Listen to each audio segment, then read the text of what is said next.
Good afternoon, this is Matthew Lindsay with Precision Home Group here in Anchorage.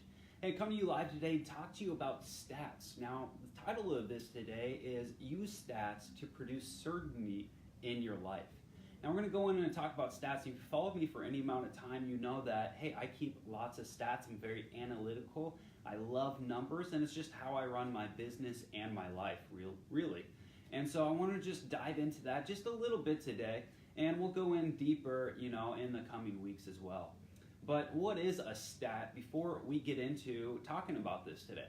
A stat is just a single measurement or a fact. And in and of itself, a stat doesn't really do you anything.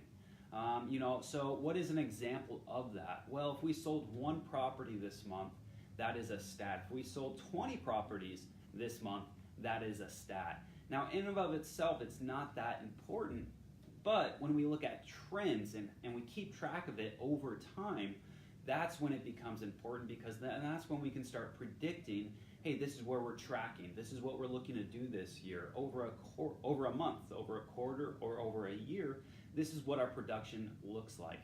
And so that's why I really love stats and being able to actually look and see what have we been able to do and what is our trajectory. What are we looking at? What is our projected growth in different areas that we keep stats?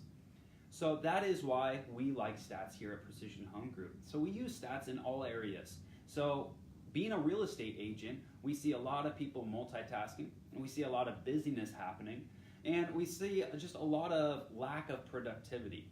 And a lot of people don't realize that's what's going on when they're in the middle of it. So the typical real estate cycle for a real estate agent is that you work to do a lot of prospecting, get out there trying to find clients, interacting with people, making phone calls, doing open houses, whatever it is that you do for prospecting to get the clients.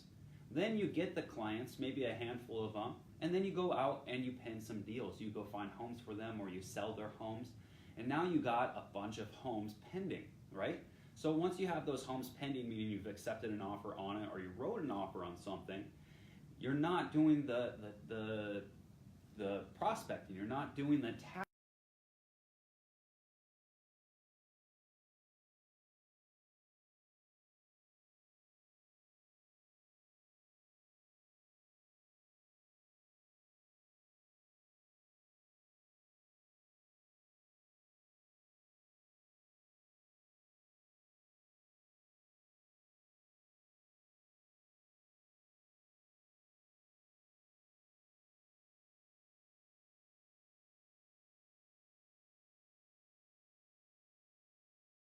Ebbs and flows are going to happen. You can also keep them from happening by making sure that you're consistent in what you're doing in all areas of the business, from the marketing, the prospecting, to working with new clients, the pending deals, the closed deals, and all that type of stuff.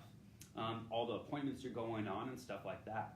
So that's why I like stats. I keep stats in business. Like all those things that we just talked about, I also keep stats financially. So I can see what my income is week over week, month over month, even as we're looking at quarters and years. Also, you can keep this in other areas, your health.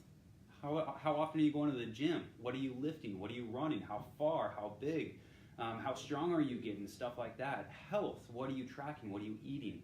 All these different things you can apply stats to, even your marriage, your relationships, and stuff like that. So stats and the measurement of them over time give you certainty because you know what's going on. So that's just something that I wanted to share with you guys today on what we do here at Precision Home Group, especially as it applies to real estate agents.